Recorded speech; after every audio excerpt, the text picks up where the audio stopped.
여러분 안녕하십니까? 김왕식입니다. 지난 시간에 이렇게 하면 떨어진다라고 하는 것을 두 가지 정도 말씀드렸습니다. 첫째는 상대방의 이야기에 귀 기울이지 않고, 즉 채점 간의 이야기를 경청하지 않고 자기의 말만 장황하게 한다. 이것은 100% 떨어집니다. 그리고 들어가면서 안녕하십니까 라고 인사하는 것보다는 정중하게 진정성 있는 모습으로 목례를 해서 존경심을 표한다 라고 하는 것, 두 가지 잘 기억하시고요.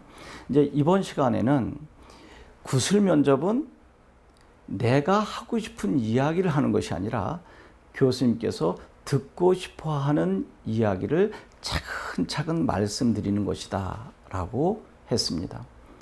교수님께 듣고 싶어 하는 것이 무엇일까요? 자칫 잘못하면 이것은 교수님께 아부하는 말을 많이 해야 된다라고 착각하기 쉬운데, 그것이 아니고 주어진 질문에 충실한 답변을 하는 것이 바로 교수님께서 듣고 싶어하는 이야기라고 하는 것입니다.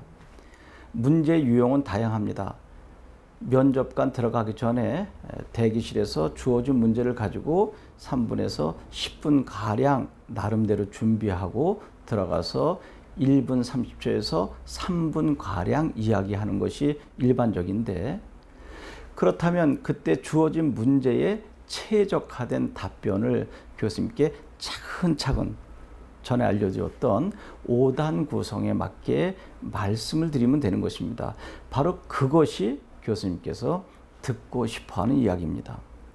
여러분이 하고 싶은 이야기를 하는 문제는 아마 없을 것입니다. 반드시 교수님께서 이 문제에 대해서 어떻게 생각하는가. 예를 들어서 지금 4차 산업혁명이 도래하면서 AI가 우리 교육 현장에 등장된다면 교사는 어떻게 대처해야 하는가 하는 것이 이제 매년 한두 문제씩 대학마다 출제되는데, 그러한 것을 지금 이야기하라라고 요구했다면 거기에 관한 여러분의 답변을 해야지, 그것과 동떨어진 이야기를 하게 되면 교수님께서 듣고 싶어 하지 않으신다는 이야기를 하는 것입니다.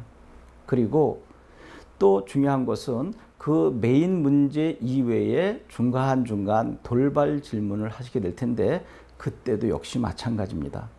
그때는 교수님께서 어떠한 의도로 이러한 질문을 하셨는가를 잘 생각하시고, 너무 머뭇머뭇거리는 시간 없이 예 교수님 살짝 말씀을 드리고 1, 2초 이내로 여러분의 생각을 차근차근 말씀드려야 되는 것입니다.